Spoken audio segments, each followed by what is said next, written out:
آج ہم بات کریں گے کہ رات کو بار بار پیشاب آنے کی وجوہات کیا ہیں۔ پیشاب آنے کے بعد قطروں کا محسوس ہونا، اور اگر آپ کو کوئی انفیکشن ہو گیا ہے تو اس کا علاج کیا ہے۔ اگر آپ کو بار بار پیشاب آتا ہے، دن میں کئی دفعہ آتا ہے، اس عمل کو ہم فریکوینٹ یورینیشن کہتے ہیں، اور اس کو اوور ایکٹیو بلیڈر بھی کہا جاتا ہے۔ اس میں آپ کو بار بار واش روم جانا پڑتا ہے۔ پیشاب کرنے کے تھوڑی دیر بعد آپ کو دوبارہ خواہش ہوتی ہے کہ آپ دوبارہ واش روم جائیں، اور پھر آپ کو یہ بھی لگتا ہے کہ قطرے گر رہے ہیں۔ یہ مسئلہ آخر بنتا کیوں ہے؟ اگر آپ کو رات کو بار بار پیشاب آنے کے لیے اٹھنا پڑتا ہے تو آپ کی کوالٹی آف سلیپ متاثر ہوتی ہے۔ یہ مسئلہ مردوں اور عورتوں میں یکساں پایا جاتا ہے۔ اس کی دو وجوہات ہو سکتی ہیں، یا تو آپ کا بلیڈر یعنی کہ مثانے کی خرابی ہے، یا پھر کوئی سمٹمز ہیں جو آپ کی باڈی میں چل رہے ہیں لیکن آپ کو نظر نہیں آ رہے۔ ایسا اگر لمبے عرصے تک چل رہا ہے تو اس مسئلے سے بہت سے دوسرے مسئلے جنم لے سکتے ہیں، لیکن آپ اس کو اچھا سا ٹریٹ کر سکتے ہیں اور آپ آنے والے تمام مسئلوں سے بچ سکتے ہیں۔ لیکن آپ کو سمجھنے کی ضرورت ہے، اس کو اوور ایکٹیو بلیڈر بھی کہتے ہیں۔ آپ کا یورین یعنی کہ پیشاب بنتا تو گردوں کے ذریعے سے ہے۔ یہ یورینل بلیڈر جس کو ہم پیشاب کی تھیلی بھی کہتے ہیں، اس کے اندر یوں سٹور ہوتا ہے۔ مثال کے طور پر ہماری کوئی بھی ایسی چیز جو سٹور کرنے والی ہوتی ہے وہ ایک خاص وقت تک سٹور کرے گی جتنی اس کی کیپیسٹی ہوتی ہے، اور وہ ایک خاص مقدار میں سٹور کر سکے گی۔ اسی وجہ سے ہماری جو پیشاب کی تھیلی یورین بلیڈر ہے یہ 300 سے 500 ml تک اپنے اندر سٹور کر سکتی ہے۔ پیشاب کی تھیلی کو مثانہ بھی کہتے ہیں۔ جب یہ مثانہ یورین بلیڈر بھر جاتا ہے تو دماغ کی طرف ایک پیغام آتا ہے کہ اس مثانے کو خالی کر دو، کیونکہ مثانے سے پیغام دماغ کو جاتا ہے، تو پھر ہمارا دماغ ہمیں پیغام دیتا ہے کہ اس کو خالی کر دو۔ جب مثانہ 300 سے 500 ml فل بھر جاتا ہے پھر ہمیں بہت ہی حاجت ہوتی ہے۔ جب 150 سے 200 ml کے قریب یورین مثانے میں جمع ہوتا ہے تو ہمارے دماغ کو ہلکا سا پیغام اس وقت بھی جاتا ہے، اور ہمارا دماغ ہمیں احساس دلاتا ہے کہ پیشاب اکٹھا ہو گیا ہے، لیکن وہ ایک فالس الارم ہوتا ہے۔ ہم میں سے اکثر جب اس کا یہ حکم مانتے ہیں،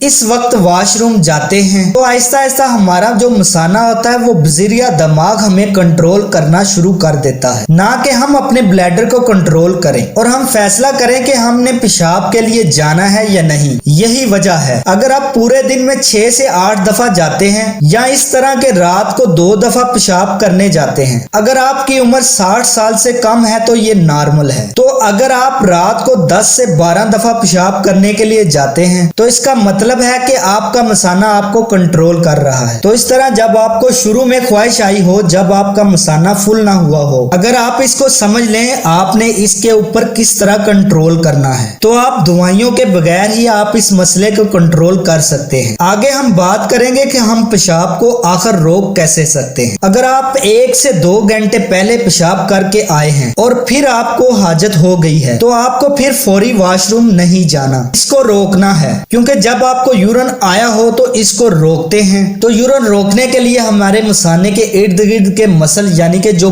پٹھے ہوتے ہیں ان کو ہم سکیڑتے ہیں، ان کو انٹریکٹ کرتے ہیں، یعنی کہ آپ ان پٹھوں کا جھکڑاؤ کریں گے تو پیشاب رک جائے گا۔ تو اس طرح بھی آپ اپنے یورین کو بار بار آنے سے روک سکتے ہیں۔ اگر آپ کے مثانے میں یورین کی مقدار زیادہ ہے تو تب بھی آپ اس کو روک لیں تو یہ بھی مثانے کے لیے نقصان دہ ثابت ہو سکتا ہے، اس لیے آپ اپنے یورین کو میئر کر لیں۔ اگر آپ کو یورین آئے تو کسی بوتل وغیرہ میں میئر کر لیں۔ اگر آپ کا یورین 400 سے 500 ml تھا تو اس کا مطلب ہے کہ فوری اس کو خالی کرنا چاہیے تھا، اور اگر آپ نے یورین کیا تو یورین آدھے گھنٹے یا 1 گھنٹے بعد دوبارہ 100 سے 150 ml آ رہا ہے تو اس کا مطلب ہے کہ مثانہ دماغ کو غلط پیغام دے رہا ہے۔ تو پھر اس عمل سے روک سکتے ہیں جس کا میں نے آپ کو پہلے بتایا ہے۔ اگر آپ کا پراسٹیٹ گلینڈ کا مسئلہ ہے تو بھی آپ اس مسئلے کا شکار ہو سکتے ہیں۔ پراسٹیٹ گلینڈ کو عام زبان میں غدود بھی کہتے ہیں۔ یہ غدود کا مسئلہ عموماً 40 سے 50 سال کے بعد شروع ہوتا ہے۔ یہ غدود کا مسئلہ صرف مردوں میں ہوتا ہے کیونکہ آپ کی ایج کے مطابق اس کا سائز عام سائز سے بڑھ جاتا ہے۔ یہ مثانے اور پیشاب کی نالی کے اوپر موجود ہوتا ہے۔ اگر آپ کو غدود کا مسئلہ ہے تو آپ کا پیشاب رک رک کے آئے گا اور آپ کو زور لگانا پڑے گا، اور رات کو بار بار پیشاب آئے گا، اور آپ کے پیشاب کی دار پتلی ہو سکتی ہے اور آپ کا مثانہ پورا خالی نہیں ہوگا۔ اگر آپ کے